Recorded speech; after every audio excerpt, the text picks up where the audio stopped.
కృపాధారలు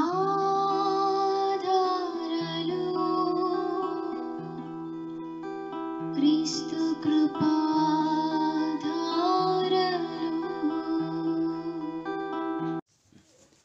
praise the lord. ప్రభు అయిన యేసుక్రీస్తు నామమున మీ అందరికీ వందనాలు తెలియజేస్తున్నాను. ఈరోజు నేటి అంశం, పరలోక రాజ్యము సమీపించింది కనుక దినాలు బాగలే. అందుకనే పరలోక రాజ్యానికి మనం వెళ్ళాలంటే దేవుడిచ్చిన నియమాలు పాటించాలి. ఏది పాటించకూడదు, ఏది పాటించాలి అనే ఆ నియమాలను గురించి ఈరోజు కొన్ని విషయాలు ధ్యానం చేసుకుందామండి. వింటప్పుడు మన జీవితాలను మనం పరీక్షించుకొని పరలోక రాజ్యం కొరకు మనం అందరం సిద్ధపడే వాళ్ళంగా ఉందాము. రోమీలకు రాసిన పత్రిక 8వ అధ్యాయంలో దేవుడిచ్చినటువంటి నియమాలు రాయబడి ఉన్నాయి. 8వ అధ్యాయంలో 2వ వచనం, క్రీస్తు యేసునందు జీవమునిచ్చు ఆత్మ యొక్క నియమము పాప మరణముల నియమము నుండి నన్ను విడిపించెను. 2 నియమాలు ఇక్కడ ఉన్నాయి. క్రీస్తు యేసునందు జీవము నిచ్చు ఆత్మ యొక్క నియమము ఒకటి, 2 నియమాలు ఉన్నాయి. పాప మరణముల నియమము, ఈ 2 ఉన్నాయి. అయితే యేసు ప్రభుని రక్షకుడిగా అంగీకరించినటువంటి మనమందరం కూడా, మారుమనసు రక్షణ పొందినటువంటి మనమందరం కూడా పరలోక రాజ్యం కొరకు మనం సిద్ధపడుతున్నాం. మంచిది. అయితే పరలోక రాజ్యానికి వెళ్ళాలంటే దేవుడు కొన్ని రూల్స్ పెట్టిండు, నియమాలు పెట్టిండు పాటించేవి. ఇంకోటి, దేవుని అంగీకరించి రక్షకుని అంగీకరించినాం కాబట్టి పాటించకుండా ఉండేటువంటి కూడకుండా ఉండే పాప నియమాలు ఉన్నాయి, వాటిని వదిలిపెట్టాలా. అంటే ఈ నియమాలు మనకు తెలిసి ఉండాలి కదా. అందుకని జీవమునిచ్చు ఆత్మ యొక్క నియమాలు, ఇంకొకటి పాప మరణమ నియమాలు, ఈ 2 విషయంలో ధ్యానం చేసుకుందామండి. దానికి కొంచెం కంటిన్యూగా ముందు ఇంట్రొడక్షన్గా దీన్ని 8వ అధ్యాయంలో కొన్ని మాటలు చూసుకుందామండి. దాని విషయం లోపల క్రీస్తు యేసునందు జీవమునిచ్చు ఆత్మ యొక్క నియమము పాప మరణముల నియమం నుంచి నన్ను విడిపించెను. ఎట్లనగా ధర్మశాస్త్రం దేన్ని చేయజాలకపోయాను దాన్ని దేవుడు చేసెను. శరీరంను అనుసరింపక ఆత్మను అనుసరించి నడుచుకొని మన యందు ధర్మశాస్త్ర సంబంధమైన నీతి విధి నెరవేర్చవలనని పాప పరిహారము నిమిత్తము దేవుడు తన సొంత కుమారుని పాప శరీర ఆకారంతో పంపి ఆయన శరీరమందు పాపమునకు శిక్ష విధించెను. పాప పరిహారము నిమిత్తము, మనందరి పాపం యొక్క పరిహరించడానికి దేవుడు తన సొంత కుమారుని పాప శరీర ఆకారముతో పంపి, పాప శరీర ఆకారముతో పంపి ఆయన శరీరమందు పాపమునకు శిక్ష విధించెను. పాప శరీర ఆకారంతో ఆ దేవుడే పరిపూర్ణ మానవునిగా ఈ లోకానికి వచ్చిండు, శరీర ఆకారముతో వచ్చిండు. అయితే మనమందరం కూడా నడినెత్తి నుంచి అరికాలు మట్టుకు మన శరీరంతా పాపంతో నిండుకొన్న మనం, ఆయన్నేమో ఉట్టి ఆకారాన్ని వేసుకొని వచ్చిండు ఖాళీగా. ఆయన తను తాను రిక్తునిగా చేసుకున్నాడు. హీ ఎంప్టీడ్ హిమ్సెల్ఫ్ అని ఉంది. అంటే ఆయన తను తాను పూర్తిగా రిక్తుని ఖాళీ చేసుకొని వచ్చేసిండు. శరీరాన్ని ఇక్కడ వచ్చేసి మన శరీరంలో ఉన్న పాపం అంతా, మనలో ఉన్న పాప భారం అంతా ఆయన భరించటానికి ఖాళీగా వచ్చిండు. మన పాప భారం అంతా ఆయన నింపుకున్నాడు పూర్తిగా. ఇప్పుడు శిలువ పైన నా దేవా నా దేవా నన్ను ఏలా నా చేయి విడనాడితివి అని అన్నాడు. ఎందుకంటే పాపంతో నిండుకున్న శరీరం అది ఎవరిది? మనది. అందుకనే ఆయన శరీరమందు పాపమునకు శిక్ష విధించెను. మన శరీరంలో మనం పాపంలో ఉన్నటువంటి పాపంలో ఉన్నటువంటి మన శిక్ష తాను భరించి మనకు విడుదల ఇచ్చిండు. మనల్ని విడిపించటానికి లోకానికి వచ్చిండు. కాబట్టి మన పాపాలు మనం ఒప్పుకున్నాము. మారుమనసు రక్షణ పొందినటువంటి మనం అందరం కూడా ఆ శిక్ష నుంచి విడిపింపబడటానికి యేసు ప్రభువుని రక్షకుడుగా అంగీకరించినాం. అయితే అనుసరించే విధానము ముఖ్యమైంది. ఇప్పుడు నిత్య నరకా నుంచి విడుదల పొందాలా,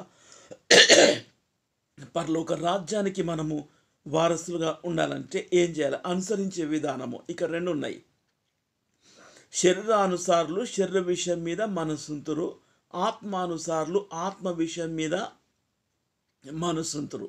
శరీరానుసారమైన మనస్సు మరణము, ఆత్మానుసారమైన మనస్సు జీవమును సమాధానమునై ఉన్నది. ఇప్పుడు అనుసరించే విధానం, శరీరాన్ని అనుసరించే విధానం, ఆత్మను అనుసరించే విధానం. ఎందుకంటే ఈ రెండిట్లోనే మన జీవితం, మనకు పోరాటం ఉంది. శరీరానుసారులు శరీర విషయం మీద మనసుంతురు. శరీరంలో ఉన్న పాపం అంతా నిండా ఉన్నది. ఈ పాపము నచ్చు జీతము మరణము.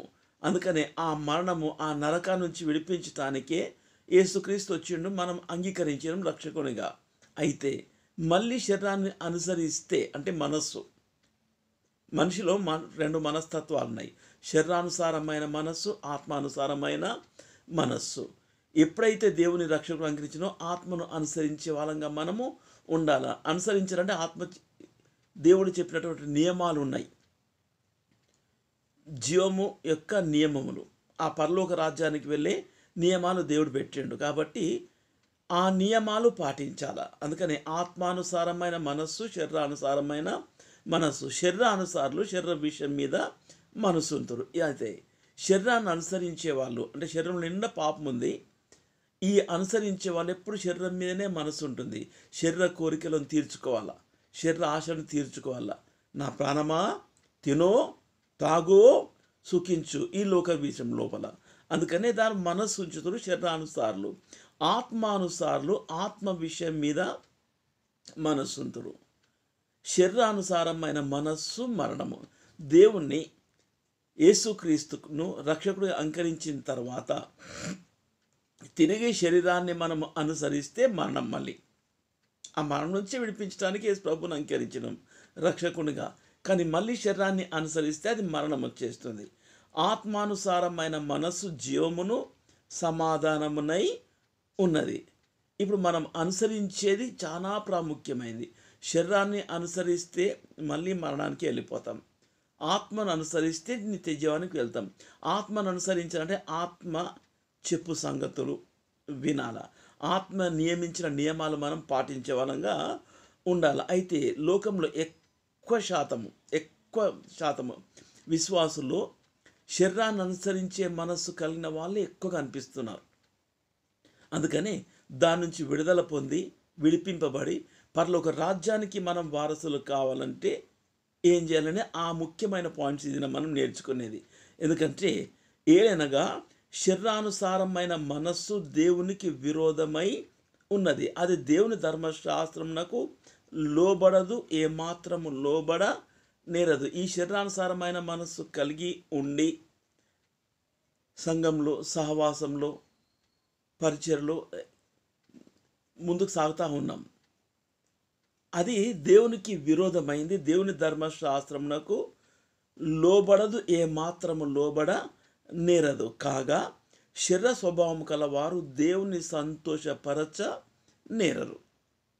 ఈ స్వభావం కలిగి ఉండి దేవుని పరిచయలో వాడబడము, దేవుని లేకపోతే ఆత్మీయంగా ఎదుగుతున్నా అనుకోవడము, నిరీక్షణ కలిగి ఉన్నా అనుకోవడము, ఇటువంటి అన్నీ ఉన్న పరిశుద్ధాత్మను దుఃఖపరచడమే తప్ప దేవుని సంతోషపరిచే వాళ్ళగా ఉండము.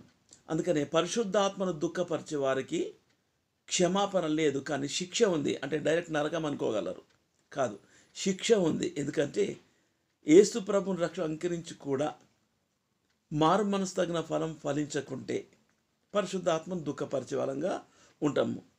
అందుకనే మన జీవితాలు సరి చేసుకోవటానికని దేవుడు మనల్ని గద్దిస్తాడు, శిక్షిస్తాడు, మన తండ్రిగా, మన దేవుడుగా, రక్షకుడుగా. అందుకని ఇక్కడ చెప్పే మాట, కాగా శరీర స్వభావం గలవారు దేవుని సంతోషపరచ నేరరు, దుఃఖపరుస్తారు. 13వ వచనం, ఇదే రోమ 8లో 13వ వచనం, మీరు శరీరానుసారంగా ప్రవర్తించిన ఎడల. ప్రవర్తన చాలా ముఖ్యమైంది. శరీరానుసారంగా ప్రవర్తించిన ఎడల చావవలసిన వారై ఉందురు, కానీ ఆత్మచేత శరీరక్రియలను చంపినట్లా జీవించుతారు. ఆత్మచేత శరీరక్రియలను చంపాలి. అదే బ్యాప్టిజం. చంపేయడం. బ్యాప్టిజం తీసుకున్నప్పుడు సమాధి చేసేస్తాం. ఆత్మచేత శరీరక్రియలను చంపాలి అంటే ఆత్మకు మనం లోబడే వాళ్ళంగా ఉండాలి. ఉంటే దేవునికి చెప్పుకోండి, ప్రభా ఇగో ఈ శరీర కార్యాలు నా దగ్గర ఉన్నాయి, శరీర సంబంధమైన ప్రవర్తన నా దగ్గర ఉన్నది, ఇది దాన్ని నాలో నుంచి తీసివేయి అని దేవునికి చెప్పుకుంటే అప్పుడు దేవుడు తన ఆత్మ ద్వారా మనం నడిపింపబడతాం. కాబట్టి ఆత్మ చేత శరీరక్రియలను చంపగలుగుతాం. చంపితే బ్రతుకుతాం, అంటే జీవిస్తాం, నిత్య జీవానికి మనము వారసులుగా ఉంటాం. ఆత్మ చేత శరీరక్రియలను చంపాలంటే ముందు ఆత్మ నియమించిన నియమాలు మనకు ఖచ్చితంగా పాటించే వాళ్ళంగా మనము ఉండాలా. ఆయన ఆత్మచేత నడిపింపబడాలంటే ఆత్మ నియమాలు పాటించకుండా ఉంటే ప్రయోజనము ఏమాత్రం లేదు. అందుకని ఈ 2వ వచనంలో చెప్పుకున్న మాట, క్రీస్తు యేసునందు జీవమునిచ్చు ఆత్మ యొక్క నియమము. ఈ నియమం ఏంటిది అది ముందు చూసుకుందామండి. గలతీ రాసిన పత్రిక 5వ అధ్యాయము 22వ వచనం. అయితే ఆత్మఫలమేమనగా ప్రేమ, సంతోషము, సమాధానము, దీర్ఘశాంతము, దయాళుత్వము, మంచితనము, విశ్వాసము, సాత్వికము, ఆశ నిగ్రహము. ఇట్టి వాటికి విరోధమైన నియమము ఏది లేదు. ఆత్మ నియమాలు, ఆత్మ చెప్పిన నియమాలు, ఇట్టి వాటికి విరోధమైన నియమము ఇంకా ఏది లోకంలో లేనే లేదు. ఇక్కడ ఆత్మ ఫలము, ఈ 9 గుణాలు ఇక్కడ ఉన్నాయి దీని లోపల. దీని ఒక్కొక్క పాయింట్ వ్యక్తిగతంగా మనం ధ్యానం చేసుకుంటే మంచిది. ఇట్టి వాటికి విరోధమైన నియమం ఏది లేదు. క్రీస్తు యేసు సంబంధులు, యేసుక్రీస్తుకో సంబంధం కలిగి ఉన్నటువంటి మనము శరీరమును దాని ఇచ్చలతోనూ దురాశలతోనూ సిలువ వేసి ఉన్నారు. ఎప్పుడైతే యేసు ప్రభుని రక్షకుడు అంకించినమో ఈ శరీరము దానికి ఇచ్చలు, కోరికలు, దురాశలు, పనికిమాలినవన్నీ, ఈ లోక సంబంధమైన చెడు ఆశలు, చెడు కోరికలు ఈ శరీరానికి ఉంటాయి. మంచి కోరికలు తక్కువ, చెడు కోరికలు ఎక్కువ. అందుకనే యేసు ప్రభును రక్షకుడు అంకించిన తర్వాత నేను యేసు ప్రభుతో సంబంధం కలిగి ఉన్నాను కాబట్టి దీన్ని దాని ఇచ్చలతోనూ దురాశలతోనూ సిలువ వేసి ఉన్నారు. సిలువకేసేసినాము. మనము ఆత్మను అనుసరించి జీవించేవారమైతిమా, తర్వాత ఆత్మను అనుసరించి బ్రతికే వాళ్ళంగా మనము ఉండాల. జీవించేవారమైతిమా, ఆత్మను అనుసరించి క్రమముగా నడుచుకుందాము. ఆత్మను అనుసరించి క్రమముగా నడుచుకునే వాళ్ళంగా మనము ఉండాల. ఒకరినొకరము వివాదమునకు రేపక, ఒకరి అందు ఒకరము అసూయ పడక, వృధాగా అతిశయపడకయు ఉందము. ఇంత భక్తులు ఇంకోరు లేరు, ఏమేమి ఉంటాయి కదా మన బ్రతుకు లోపల. వ్యర్థంగా అతిశయము, నేను నా అనేది అవి మన దగ్గర ఉండదు. నేను నా అనేది చంపేయాల్సిందే, సమాధి చేయాల్సిందే. ఈ విధంగా మనము ఆత్మ చెప్పినటువంటి నియమాలు పాటించే వాళ్ళంగా ఉండాల. ఎందుకంటే ఈ శరీరంలోనే పోరాటం ఉంటుంది మన జీవితాల్లో. 16వ వచనం నుంచి, నేను చెప్పినదేమనగా ఆత్మానుసారంగా నడుచుకోండి, అప్పుడు మీరు శరీరేచ్ఛలను నెరవేర్చరు. ఎందుకంటే శరీరము ఆత్మకును, ఆత్మ శరీరమునకును విరోధముగా ఆపేక్షించును. ఇవి ఒకదానికొకటి వ్యతిరేకంగా ఉన్నాయి, విరోధంగా ఉన్నాయి. కాబట్టి మీరు ఏదైతే చేయాలనుకుంటున్నారో అది చేయలేకపోతున్నారు అంటాడు. ఏమైతే చేయాలనుకుంటున్నావు? ఇప్పటి నుంచి నేను మంచిగా బ్రతకాల, నీతిగా బ్రతకాల, నమ్మకం బ్రతకాల, దేవునికి ఇష్టంగా బ్రతకాల, లోకంలో ఇతరులకు దీవెనకరంగా మాదిరికరంగా ఉండాలి. ఇంతకుముందు చెడ్డ అలవాట్లు ఉండే, దురాశలతోటి ఇష్టానుసారంగా బ్రతికిన చెడ్డ పేరు ఉండింది. ఇక అది పోయేసింది. కాబట్టి ఇప్పుడు మంచి పేరు కలిగి జీవించాలా, మంచి సాక్ష్యం కలిగి జీవించాలా అనే ఆశ ఉంటుంది మనకు, మంచిదే. కానీ పోరాటం ఒకటి ఉంది శరీరం లోపల. శరీరము ఆత్మకు, ఆత్మ శరీరానికి ఒకదానికొకటి విరోధం. ఏదైతే మంచి చేద్దాం అనుకుంటున్నామో, మంచి బ్రతుకుదాం అనుకుంటున్నామో, మంచి సాక్ష్యం కలిగి ఉండాలనుకుంటున్నామో అది చేయలేకపోతున్నాం. ఎందుకంటే ఆత్మ చేత నడిపింపబడడం లేదు కాబట్టి. అందుకని దేవుని ఆత్మ చేత మనం నడిపింపబడాలంటే ఆత్మ చెప్పినటువంటి నియమాలు పాటించే వాళ్ళంగా మనము ఉండాలి. కానీ మన శరీర బలహీనతలు లోకంలో కాబట్టి వద్దనుకున్నదే చేస్తాం. అది తప్పు, ఆ విధంగా ప్రవర్తించొద్దు అని తెలుసు, కానీ ఆ తప్పు చేస్తాము, అదే విధంగా ప్రవర్తిస్తున్నాం. కారణం ఏంటంటే మనలో ఉన్న బలహీనత. ఇదే పోరాటం. దాన్ని గెలవాలి మనం ముందు. అంటే ముందు శరీరాన్ని మనం గెలిచే వాళ్ళంగా ఉండాలి. లేకపోతే ఎక్కడనో అపవాదిగాడు ఈ లోకంలో మనకు ఆశలు చూపిస్తాడు. శరీరాశ, నేత్రాశ, జీవపుడంబం ఆశలు చూపిస్తాడు. అమ్మో, ఎందుకంటే ముందు బ్రతికిన వాళ్ళం ఈ లోకంలో, అంటే పాపంలో బ్రతికినాం కాబట్టి అవి మళ్ళీ మనల్ని ఆకర్షిస్తుంటుంది. అందుకని వాడు ఆశ చూపి మోసం చేస్తాడు మనల్ని. అందుకనే మనం మోసపోతున్నాం, వెక్కిరింతల పాలు అవుతున్నాం. ఈ మోసపోయిన తర్వాత ఇదే రోమిల ఆసుపత్రి 7వ అధ్యాయంలో 14వ వచనం చెప్తాడు చూడు. ధర్మశాస్త్రము ఆత్మ సంబంధమైనదని ఎరుగుదుము, అయితే నేను పాపమునకు అమ్మబడి శరీర సంబంధినై ఉన్నాను. ఆత్మ సంబంధి ఏమైపోయినరు? తిరిగి అమ్మబడి శరీర సంబంధినై ఉన్నాను, శరీరంతో సంబంధం కలిగి ఉన్నాను. ఏలనగా నేను చేయనది నేను ఎరగాను, నేను ఇచ్చేందు చేయక ద్వేషించినదియే చేయుచున్నాను. ఆఖరికి ఏమవుతుంది? వద్దన్నదే చేస్తున్నా. ద్వేషించిన ఈ చెడ్డ పని, ఈ పాడు పని, ఈ పనికి మాలిన పని, ఈ పాపం పని చేయాలెందుకు? శిక్ష పడాలెందుకు? ఇంకోటి చెడ్డ పేరు తెచ్చుకోవాలెందుకు? నా పేరంతా పరువు పోతుంది, పేరు వస్తుంది, ఇంకోసారి చేయను అని అనుకుంటున్నాను. వద్దన్నదే మళ్ళీ చేస్తున్నాను. ఎందుకంటే అమ్మబడి పాపమునకు. ఎంతకు అమ్మబడినావు? ఏం లేదు, అవతల నుంచి ఆశ, ఆకర్షణ, అంతే. ఆశలో పడిపోయి, ఆకర్షణలో పడిపోయి, శోధనలో పడిపోతున్నాం. దాని ఖర్చు ఎంత అంటే మనస్సు అప్పగింపబడుతుంది శరీరానికి, అంతే. ఏ ఖర్చు కాదు, మనల్నే వాడు ఖర్చు పెట్టిస్తాడు అంతా. ఈ విధంగా ఉండి 18వ వచనం, నాయందు అనగా నా శరీరమందు మంచిది ఏది నివసింపదని నేను ఎరుగుదును.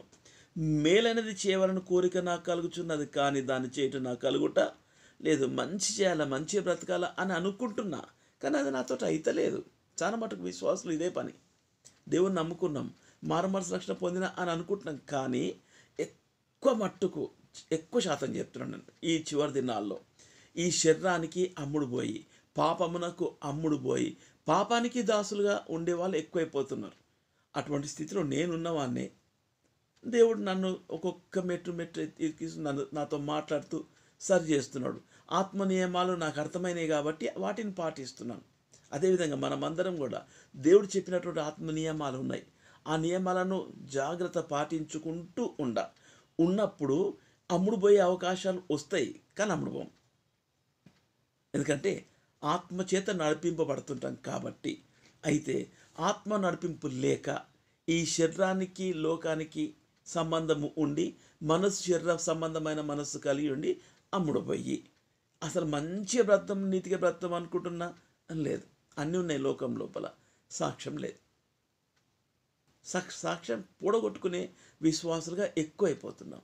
అందుకని సాక్ష్యం లేని బ్రతుకు, మంచి ప్రవర్తన లేని బ్రతుకు ఎంత ఉన్నా ఇతరులు తు అని అంటారు. అదే దాంట్లో కిందో 24వ వచనం చెప్తున్నాడు, అయ్యో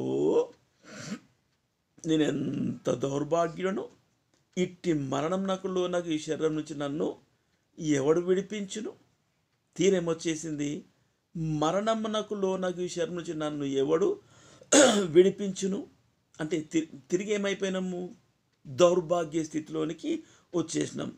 వెలిగింపబడినాము, మారుమనసు రక్షణ పొందినాము, పాపక్షమాపణ పొందినాము, ప్రభలలో పాలు పొందుతున్నాము, అన్నీ జరుగుతున్నాయి. కానీ దౌర్భాగ్య స్థితి వచ్చింది. నెమ్మది లేదు, సమాధానం లేదు, సంతోషము లేదు. వెలిగింపబడినాం, కానీ మళ్ళీ వెనుకకు జారిపోయినాం, తిరిగి వెనుకకు పోయినాం.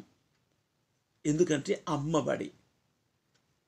నియమాలు తెలుసు, దేవుడిచ్చిన నియమాలు తెలుసు, కానీ అమ్మబడి మళ్ళీ నేను దేవునిలోనే ఉన్నా, ఈ లోకాన్ని వదిలిపెడితే నాకు ఖచ్చితంగా పరలోకం ఉంది, నేను పరలోకాన్ని వెళ్తా, పరలోకము నా దేశము, నేను పరదేశిని అని అనుకుంటూనే అమ్ముడు పోయి మన ప్రవర్తనలో సరిగా లేక ఇతరులు చూస్తుంటే వీళ్ళు దేవుని బిడ్డలంట చూడేట్టున్నారు అని. ఇంకోటి, మిమ్మల్ని బట్టియే కదా నా నామము అన్యజనుల ఎదుట దూషింపబడుతున్నది అన్నాడు. అందుకని ఆ దూషణ పాలు కాకుండా ఉండాలంటే అంటే వెనుక జారిపోయిన అనేది ఒక పాట పాడుకుంటాం. ఒకసారి వెలిగింపబడినావు, ప్రభు ప్రేమ రుచి చూచిన నీవు, వెనుకకు జారితివా, లోకాశకు లోనైతివా అని పాట పాడుకుంటాం. ఏమైంది? వెలిగింపబడి వెనుకకు జారిపోయినాం, లోకాశలో పడిపోయి, ఓ విశ్వాసి ఎందుకు ఇట్లా అయిపోయినావు అని పాట పాడుకుంటాం. వెనుకకు జారిపోయి లోకాశల్లో పడిపోయి, లోక స్నేహము కోరి పాప సముద్రములో పడిపోయి మళ్ళీ అదే గతి తెలిసి వెలిగింపబడి. అందుకని ఇటువంటి దౌర్భాగ్య స్థితి మనకు కలుగుతుంది లోకం లోపల. అంటే ఆశలో ఆకర్షణలో పడిపోయినందుకు. అందుకని అపోస్తలుడైన పౌలు చెప్తాడు ఫిలిప్పీ రాసిన పత్రికలో,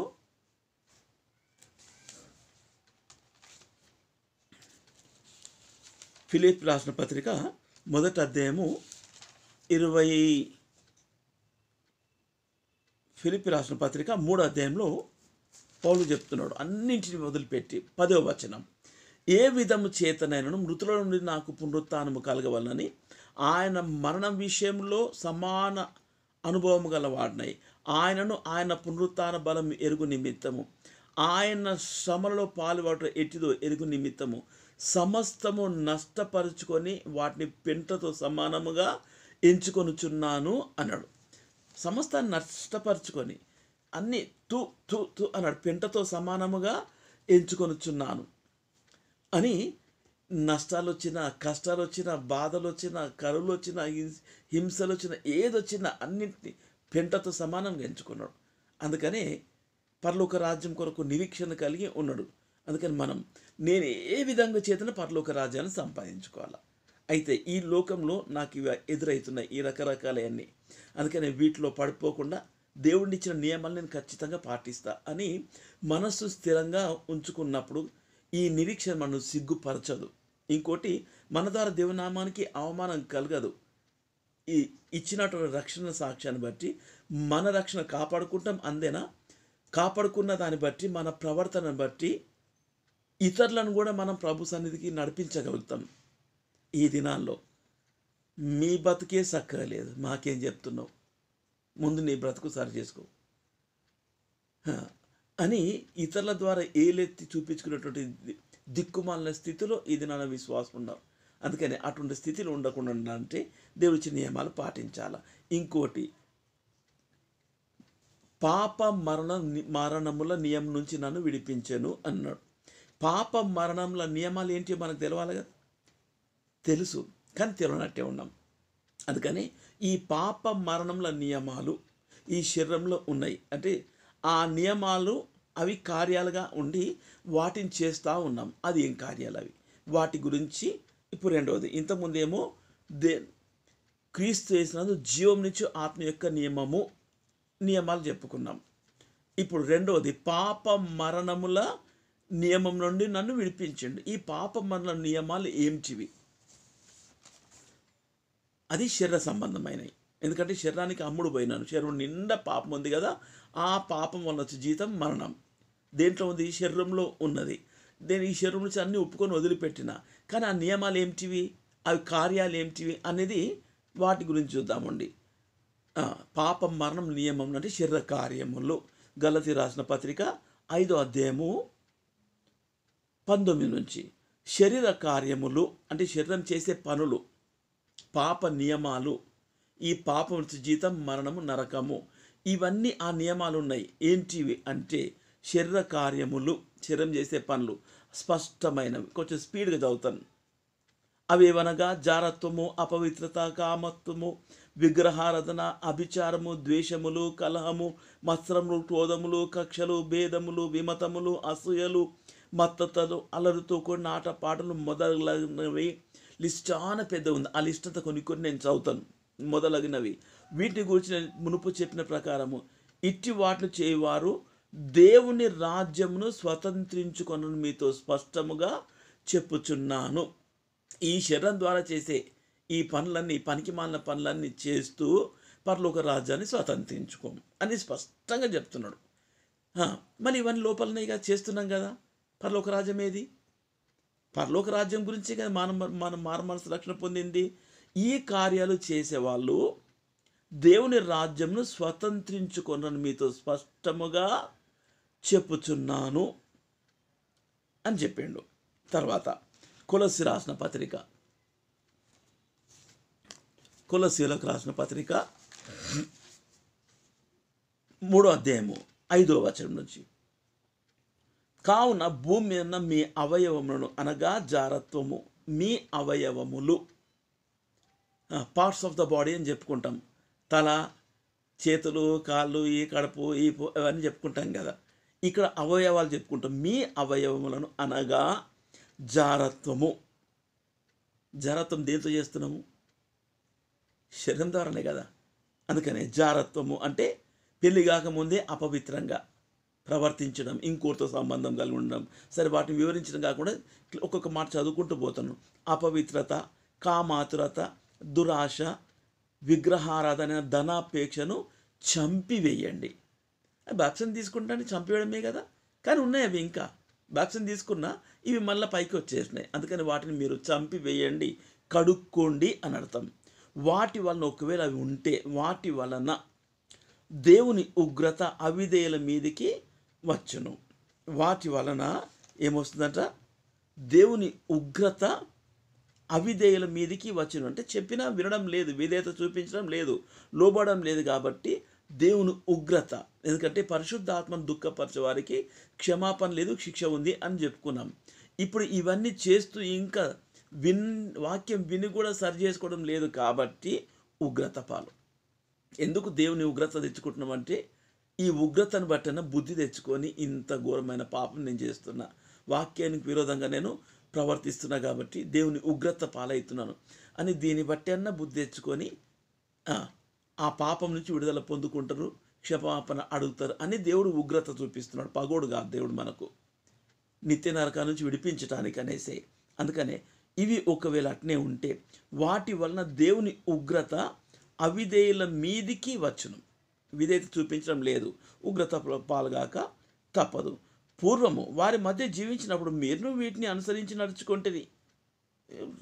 దేవుని మారుమనసు పొందక ముందు మనమందరం ఈ కోతి పనులు చేసిన వాళ్ళమే, లోకంలో ఇష్టానుసారంగా ఉంటిమి. ఇప్పుడైతే అప్పటికిప్పటికి మార్పు మన ప్రవర్తన కనిపించాలా. కనిపించకపోతే ప్రయోజనం ఏముంది? సహవాసంలో ఉన్న ప్రయోజనం లేదు. ఇప్పుడైతే మీరు కోపము, ఆగ్రహము, దుష్టత్వము, దూషణ, మీ నోట బూతులు అని వీటిని విసర్జించండి. ఏం చేయాలా? వీటన్నింటినీ విసర్జించండి. విడిచిపెట్టడం కాదు. విడిచిపెడితే మళ్ళీ తెచ్చుకుంటాం. చాలా మట్టుకు ఇప్పటి నుంచి ఇక ఇది బంధు, అది బంధు, అది బంధు, ఇది బంధు, ఇక మళ్ళీసారి తప్పు చేయ, మళ్ళీసారి పాపం చేయ అని ఒప్పందం చేసుకుంటాం. అంటే విడిచిపెడతాం. విడిచిపెట్టి కొంతకాలం మట్టుకు విడిచిపెట్టేస్తాం. తర్వాత మళ్ళీ వస్తుంది. నేను మారుమనసు రక్షణ పొందిన తర్వాత విడిచిపెట్టేసిన, మందు తాగుడు బంద్ చేసిన, విడిచిపెట్టేసిన. 3 నెలల తర్వాత మళ్ళీ తీసుకున్నా. దేవుణ్ణి ఉగ్రత చూసిన, నేను శిక్ష కాదు ఉగ్రత చూసిన. దేవుడు నా పైన తన ఉగ్రతను చూపించి నేను చేసిన తప్పు నాకు క్లియర్గా ఒక సినిమా చూపించినట్టు చూపించిండు. నేను ప్రేమించి వారందరినీ గద్దించి శిక్షిస్తున్నాను కాబట్టి ఆసక్తి కలిగి మారు మనసు పొందు అని ఆ సీన్ అంతా చూపించిండు. దేవుని దగ్గర యథార్థంగా ఒప్పుకున్నాను. ప్రభా, ఇక నన్ను నీకు అప్పగించుకుంటున్నా. ఇటువంటి పాపాలు నీకు ఇష్టం లేని నేను చేయకూడదు. నన్ను నీకు అప్పగిస్తున్నా, నువ్వే నన్ను సరి చేయాలి అని దేవునికి అప్పగించుకున్నాను నేను. అప్పటి నుంచి దేవుడు నన్ను బలపరుస్తున్నాడు. మనస్ఫూర్తిగా దేవునికి లోబడినా. అందుకనే ఇంకా లోబడకుండా ఉంటే ఉగ్రత చూడాల్సి వస్తుంది. అవిధేయుల మీదకి ఉగ్రత వచ్చును అని చెప్పిండు. అందుకని ఏం చేయాలి? వాటిని విసర్జించండి. నేనేమో వదిలిపెట్టిన, విడిచిపెట్టి 3 నెలలకు మళ్ళీ తెచ్చుకున్నా. ఇక్కడ చెప్పే మాట వీటినన్నింటినీ విసర్జించండి అన్నాడు. విసర్జించడం వేరు, వదిలిపెట్టడం వేరు. గమనించండి. విడిచిపెట్టిన, మళ్ళీ తెచ్చుకున్నా, ఉగ్రత తెచ్చుకున్నాను. విసర్జించింది మళ్ళీ తెచ్చుకోండి. మనకు అర్థమయ్యేటట్టుగా. రాత్రి అంతా మంచిగా ఫుల్ తిని నీళ్ళు తాగి పండుకున్నాం. ప్రొద్దున లేచిన వెంటనే కడుపు నిండు ఉంటుంది. ప్రొద్దున లేచిన వెంటనే ఎక్కడ వెళ్తాము? విసర్జించడానికి వెళ్తాం. విసర్జించడానికి మలమూత్రాలు. ఆ విసర్జించింది మళ్ళీ తెచ్చుకుంటామా మనము? అర్థం కానికి చెప్తున్నాను, మోటు భాష. అర్థం కానికి విసర్జించింది ఆ మలమూత్రాలు మళ్ళీ తెచ్చుకుంటామా? ఇది దాంతో సమానంగా ఎంచుకోవాలి. అందుకని చెప్తున్నాడు, వాటిని విసర్జించండి. అంత కూడా ఉంటే ఇక విసర్జించి నువ్వు తెచ్చుకొని ఇక తిని తాగినట్టే. అంత ఘోరమైన పరిస్థితి, అంటే ఉగ్రత పాలు కావాల్సి వస్తుంది. అందుకనే వీటిని విసర్జించండి. ఒకనితో ఒకడు అబద్ధమాడకుడి, ఏలనగా ప్రాచీన స్వభావమును దాని క్రియలతో కూడా మీరు పరిత్యజించి జ్ఞానము కల నిమిత్తం దాన్ని సృష్టించిన వాని పోలిక చొప్పున నూతన పరచబడుచున్న నవీన స్వభావమును ధరించుకొని ఉన్నారు. నూతన స్వభావాన్ని మీరు ధరించుకొని ఉన్నారు. ధరించుకున్న తర్వాత మళ్ళీ ఇది ఎందుకు వచ్చింది? అందుకనే విసర్జించండి. అంటే ఇక అది మళ్ళీ మన దగ్గర రావడానికి వీలు లేదు. ఒకవేళ వచ్చింది అనుకో, ఉగ్రత తప్పదు. దేవుని ఉగ్రత నుంచి తప్పించే వాళ్ళు ఎవరు ఉండరు, ప్రయోజనం ఉండదు. ఎఫెసీ రాసిన పత్రిక 5వ అధ్యాయము 3వ వచనం నుంచి, మీలో జారత్వమే కానీ, ఏ విధమైన అపవిత్రతే కానీ, లోభత్వమే కానీ వీటి పేరైనను ఎత్తకూడదు. ఇదే పరిశుద్ధులకు తగినది. కృతజ్ఞతావచనమే మీరు ఉచ్చరింపవలను, కానీ మీరు బూతులైనను, పోకిరి మాటలైనను, సరసోక్తులైనను ఉచ్చరింపకూడదు. ఇవి మీకు తగదు.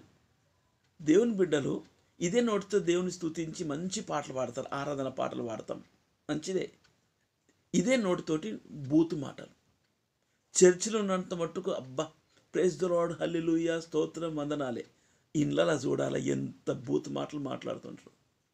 విశ్వాసలే, తెలిసిన వాళ్ళే ఎక్కువ శాతం ఉన్నారు. వీరి ఇంకేం మారినట్టు? అందుకనే వాటిని విసర్జించండి అంటున్నాడు.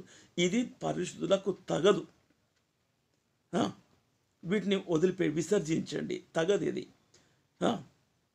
వ్యభిచారి అయినను, ఇంతకుముందేమో జారత్వము అన్నం, ఇప్పుడు వ్యభిచారం అంటే పెళ్ళి అయ్యింది, ఒక్క పురుషునికి ఒకే భార్య, ఒక భార్యకు ఒకటే భర్త, అంతే, ఇంకొకటి లేదు. ఇక దేవుడిచ్చిన నియమాలు అంతవరకే. వ్యభిచారి అంటే పెళ్ళి అయిన తర్వాత ఇంకోరితో సంబంధం కలిగి ఉంటున్నావు. దేవుని బిడ్డలే ఇది చెప్పే మాట. అందుకని వ్యభిచారి అయినను, అపవిత్రుడైనను, విగ్రహారాధికుడై ఉన్న లోబి అయినను, క్రీస్తు యొక్కయు దేవుని యొక్కయు రాజ్యమునకు హక్కుదాడు కాడు సంగతి మీకు నిశ్చయంగా తెలియను. ఈ మాట మళ్ళీ గట్టిగా ప్రెస్ చేసి చెప్తున్నాను. ఇటువంటి గుణాలు కలిగినటువంటి వాళ్ళు క్రీస్తు యొక్కయు దేవుని యొక్కయు రాజ్యమునకు హక్కుదాడు కాడని సంగతి మీకు నిశ్చయంగా తెలియను. ఒకవేళ తెలియకపోతే మళ్ళీ విని తెలుసుకోండి. ఇటువంటి పనులు చేసే వాళ్ళు పరలోక రాజ్యాన్ని స్వతంత్రించుకోరు. దేవుని రాజ్యం లేదు. పరలోక రాజ్యానికి వెళ్ళము, సహవాసంలో ఉన్నా నీకు ప్రయోజనం లేదు అసలు. ఇంకోటి, ఉగ్రత పాలవుతారు, పరలోక రాజ్యాన్ని స్వతంత్రించుకోని స్థితికి దిగజాడడం జరుగుతుంది. హక్కుదారులు కారు. అందుకని వ్యర్థమైన మాట వలన ఎవడో మిమ్మల్ని మోసపరచనీయకుడి.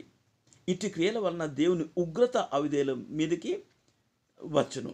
కనుక మీరు అటు వారితో పాలివారై ఉండకండి, వాళ్ళతో జోక్యం చేసుకోకండి, వాళ్ళతో కటీఫ్ కండి అంతే. ఎందుకంటే ఈ వ్యర్థమైన పనికి మాలిన మాటలు, ఆకర్షించే మాటలు మాట్లాడి ఆశలో పడిపోయేటటువంటి మాటలు మాట్లాడి నిన్ను మళ్ళీ ఆశలో ఆకర్షణలో పడేస్తున్నారు. అది నీ తప్పు. అటువంటి మాటలు ఉన్నప్పుడు దూరంగాను అటువంటి వాళ్ళతోటి దేవుని బిడ్డతో సహవాసం కలిగి ఉండు. ఈ వ్యర్థమైన పనికి మాలిన జోక్స్ అవి ఇవి చేసుకుంటుంటే ఆఖరికి నేను ఆశలో ఆకర్షణలో పడిపోయేటట్టు చేస్తున్నారు, పడిపోతున్నావు, అయిపోయింది. మంచి సాక్ష్యం చెడిపోతుంది. అందుకనే ఉగ్రత వస్తుంది ఇటు వాళ్ళ బాణకు. ఎందుకు పడిపోవాలా? ఆ పాపం నేను ఇట్లా ఉంటా అంటే కొంచెం ఇంకా మూర్ఖంగా మొండిగా అయిపోతుంటాం కదా. మనుషులకు ఉన్న స్వభావం అది. ఉండి ఏం చేస్తున్నావు? ఆ పాపం పూర్తిగా చేయలేవు, ఉగ్రత పాలై నరక శిక్ష ఇక్కడనే అనుభవిస్తుంటాం. మనసులో నెమ్మది లేదు, శాంతి లేదు, సమాధానం లేని బ్రతుకు ఏర్పడుతుంది. అందుకనే ఇంకొక మాట చదువుకుందామండి. వాటి నుంచి ఉగ్రత పాలు కాకుండా ఉండటానికి ఒకవేళ ఇటువంటి పరిస్థితులు ఉంటే, అవిధేయులుగా ఉండి చెప్పినా సరి చేసుకోవడం లేదు, ఎందుకు ఉగ్రత పాలు కావాలా? దేవుడిచ్చే అవకాశం ఇది. అటువంటి పరిస్థితులు ఉన్నట్టయితే సరి చేసుకోవడం మంచిది. 1 పేతురు 4వ అధ్యాయము 1 పేతురు 4వ అధ్యాయము 3-4 వచనాలు. మనము పోకిరి చేష్టలు, దురాశలు, మద్యపానము, అల్లరితో కూడిన ఆటపాటలు, త్రాగుబోతుల విందులు, చేయదగని విగ్రహ పూజలు మొదలైన వాటి అందు నడుచుకొనుచు అన్యజనుల ఇష్టం నెరవేర్చుటకు గతించిన కాలమే చాలు. ఇంతవరకు అటువంటి పనులు చేసినేమో, ఇక చాలిగా గతించిన కాలమిగా చాలు, వదిలిపెట్టే. దేవుడిచ్చిన అవకాశం ఇంతవరకు నువ్వు చేసినావు, నేను అట్లా ప్రవర్తించిన, అవును కదా, ఇంతవరకు అటువంటి పనికి మళ్ళీ పని చేసిన దేవుని ఉగ్రత పాలు కావాల్సి వస్తుంది. ఇంక ఉగ్రత రాలేదేమో, విన్న తర్వాత ఒకవేళ ఉగ్రత వస్తే ఎట్లా, ఎవరు తప్పిస్తారు? అందుకని గతించిన కాలం చాలు, స్టాప్. ఇంతవరకు ఏమేమి చేసినావో ఆత్మ నియమాలకు విరోధంగా, పాప మరణం నియమాలు ఇవన్నీ, ఈ నియమాలకు వెళ్ళి ఇంకా పాటిస్తుంటే ఇంతవరకు చాలిగా, గతించ కాలము చాలిగా.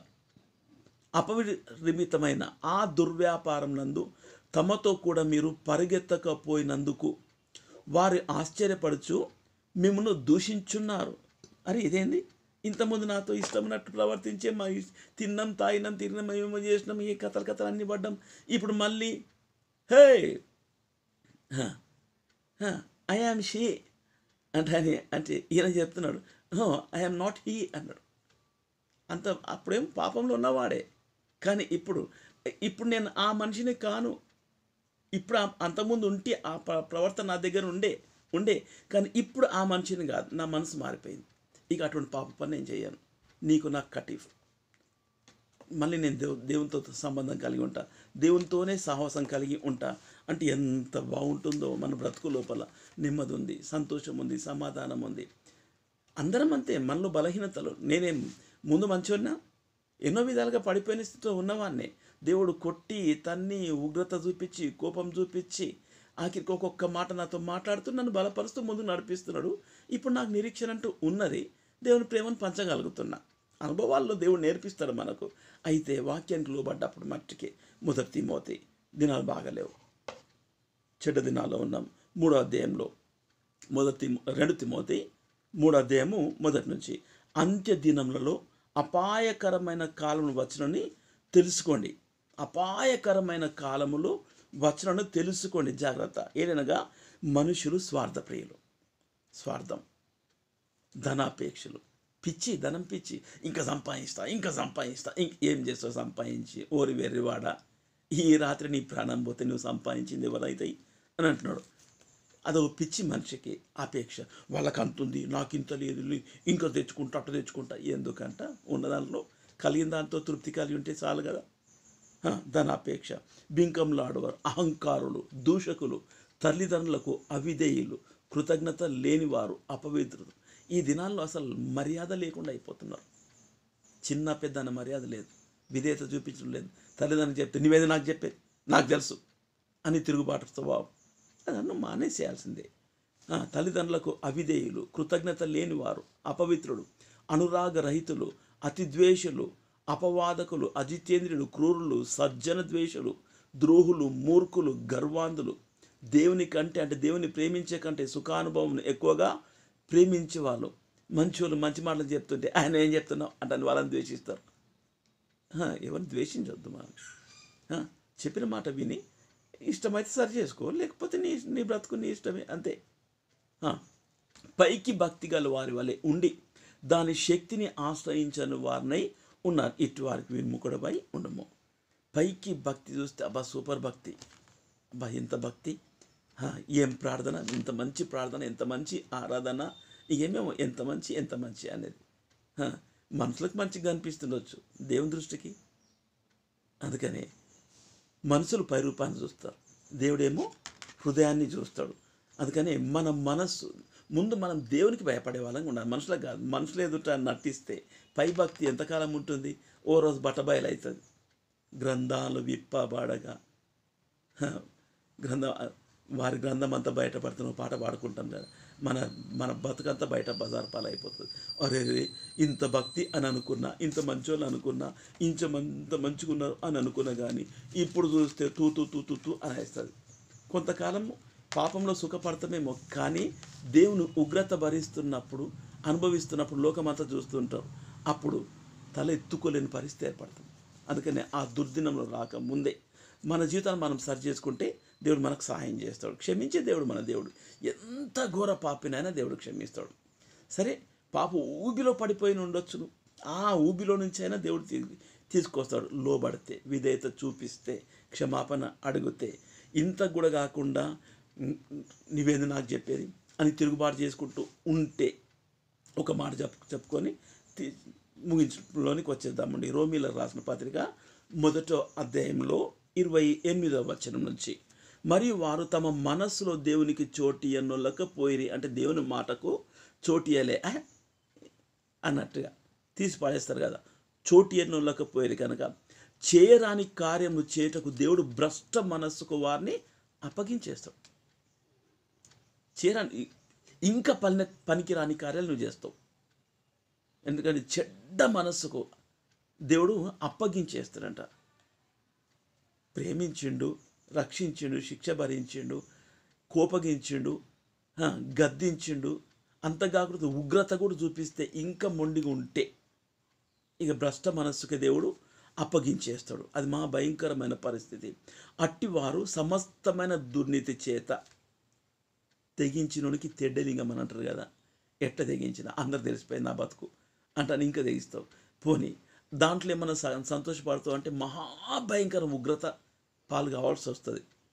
అందుకని దుర్నీతి చేత, దుష్టత్వం చేతను, లోభము చేత, ఈర్ష్య చేతను నిండుకొని మత్సరము, నరహత్య, కలహము, కపటము, వైరమాను వాటితో నిండిన వారై, దేవుని ఆత్మ కాదు ఇప్పుడున్నది, ఈ పనికి మాలతో నిండిన వారై కొండగాండ్రు, అపవాదకులు, దేవద్వేషులు, హింసకులు, అహంకారులు, బింకంలాడు వారు, ఈ లిస్ట్ అంత పెద్ద ఉంది. ఇది అవిధేయులు, మాట తప్పువారు, అనురాగరహితులు, నిర్దనరి, ఇట్టి కార్యమును అభ్యసించువారు, మరణమునకు తగిన వారు అను దేవుని న్యాయ విధిని వారు బాగుగా ఎరిగియుండి వాటిని చేయుచున్నారు.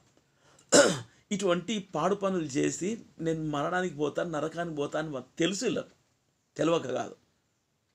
ఇట్టి కార్యమును అభ్యసించువారు, మరణమునకు తగిన వారు అను దేవుని న్యాయ విధిని వారు బాగుగా ఎరిగియుండి వాటిని చేయుచున్నారు. అంతేనా? ఇది మాత్రమే కాక వాటిని అభ్యసించి వారితో సంతోషంగా సమ్మతిస్తున్నారు. మనం ఒకటే అంటే అని ఇష్టానుసారంగా ప్రవర్తిస్తున్నాం. ఈ చివరి దినాలు అటువంటిది ఉంది. అందుకని అంత్య దినాల్లో భక్తిహీనత విస్తరించును అని చెప్పిండు. ఇంకోటి, అంత్య దినాలను ఆత్మను అత్యధికంగా కుమ్మరించునని దేవుడు చెప్తున్నాడు. ఈ భక్తిహీనత విస్తరించి ఇంత భయంకర స్థితిలో ఉన్న వాళ్ళైనా సరే నా ఆత్మను అత్యధికంగా కుమ్మరిస్తున్నాను అని దేవుడు చెప్తూ ఆయన ఆత్మ ద్వారా మనతో మాట్లాడుతున్నాడు. ఇటువంటి పరిస్థితిలో ఒక దిగజారిన స్థితిలో ఉంటే, ఊబిలో పడిపోయిన స్థితిలో ఉంటే విన్న మనము, లేకపోతే మనం విన్నాము, ఇంకెవరికో ఈ విన్న వాక్యాన్ని ఎవరికైనా మీరు ఇష్టమైతే పంపించండి. వాళ్ళ బ్రతుకులో మార్పు వస్తుంది. అంతే. నా ఇన్నికి ఇంతమంది నన్ను చూసిండ్రు అని కాదు, విన్న వాక్యాన్ని బట్టి కొంతమంది జీవితాలను బాగుపడతాయేమనేసి ఆశ. అది దేవుని యొక్క ప్రేమను బట్టి. ఎందుకంటే ఈ లోకంలోనికి మనం ఏం తీసుకొని పోలే. అందుకని దేవుని నియమాలు ఉన్నాయి, ఆత్మ నియమాలు ఉన్నాయి, పాప మరణ నియమాలు ఉన్నాయి. ఈ రెండింటిని కొంత మట్టుకు వివరించగలిగినాను. విన్న మన బ్రతుకు లోపల ఒకవేళ అటువంటి ఏమన్నా పాప నియమాలు ఉంటే దేవుని దగ్గర క్షమాపణ దేవుడు క్షమిస్తాడు. కాదు, విని కూడా అట్నే కఠినంగా ఉంటే ఉగ్రత పాలు కావాల్సింది. అంత కూడా లోబడకపోతే భ్రష్ట మనస్సుకు దేవుడు అప్పగించేస్తాడు. యేసు లేని బ్రతుకు వ్యర్థమే. యేసు లేని బ్రతుకు ఈ లోకంలో కొంత మట్టుకు ఎంజాయ్ చేస్తాం. ఎంత మట్టుకు మన ఆయుష్ ఎంత? 70, అధిక బలం ఉంటే 80. అయిన దాని వైభవం ఆయాసము దుఃఖమే. ఎందుకు ఆయాసపడాలి, దుఃఖపడాలి? హాయిగా అనుభవించవచ్చుగా ఉన్న ఆయుష్ లోపల. దేవుని ప్రభునందు ఆనందిస్తే మరలా చెప్పుదును ఆనందించండి అని చెప్పిండు. ఒక చిన్న వచనం పాడుకొని ముగించుకుందామండి. అంధకార బంధుర లోకంలో ఏసులేని మనిషి బ్రతుకు వ్యర్థం, అంతులేని ఆశలతో అంతం, నిత్య నరక వారసులై చావు. మనిషికి శాంతి లేదులే, మరొక్క బ్రతుకు లేదులే, నువ్వేసు వైపు చూడాలి అన్నా. మనిషికి శాంతి లేదులే, మరొక్క బ్రతుకు లేదులే, నువ్వేసు వైపు చూడాలి చెల్లి. దేవుడు రెండు చేతులు చాపి అడుగుతున్నాడు. శాంతి, సంతోష, సమాధానంలో కొంత మట్టుకు ఉన్నట్టుగా అనిపిస్తుంది, కానీ లేదు. యేసు వైపు చూస్తే ఆయనలో ఉంది శాంతి, సంతోషము, సమాధానం. ఈ లోకాన్ని వదిలిపెడితే నిత్య రాజ్యము, పరలోక రాజ్యంలో ఎప్పుడు ప్రభుతో ఉండగలుగుతాం. ఇచ్చిన వర్తమానం దేవుని మన ఆత్మీయ మేలు నిమిత్తము దీవించిన. చిన్న ప్రార్థన చేసుకొని ముగించుకుందాం. చిన్న ప్రార్థన. పరిశుద్ధ స్తుతి స్తోత్రం. ఇచ్చిన వర్తమానం మా అందరిలో ఫలించడానికి మీ సహాయం దయచేయండి. ఇంకా అనేకులకు తండ్రి నేను వినిపించి నేను అనేకుల జీవితాలు మార్చబడినట్టుగా మీ రాకడ కొరకు, పరలోక రాజ్యం కొరకు మేము సిద్ధపడుతూ అనేకులు మీ సన్ని నడిపించడానికి మాకు సహాయం దయచేయండి. యేసు పరిశుద్ధ నామమున స్తుతించి అడిగి వేడుకొని ప్రార్థిస్తున్నాను తండ్రి. ఆమేన్. ఆమేన్. Praise lord. అందరికీ వందనాలు.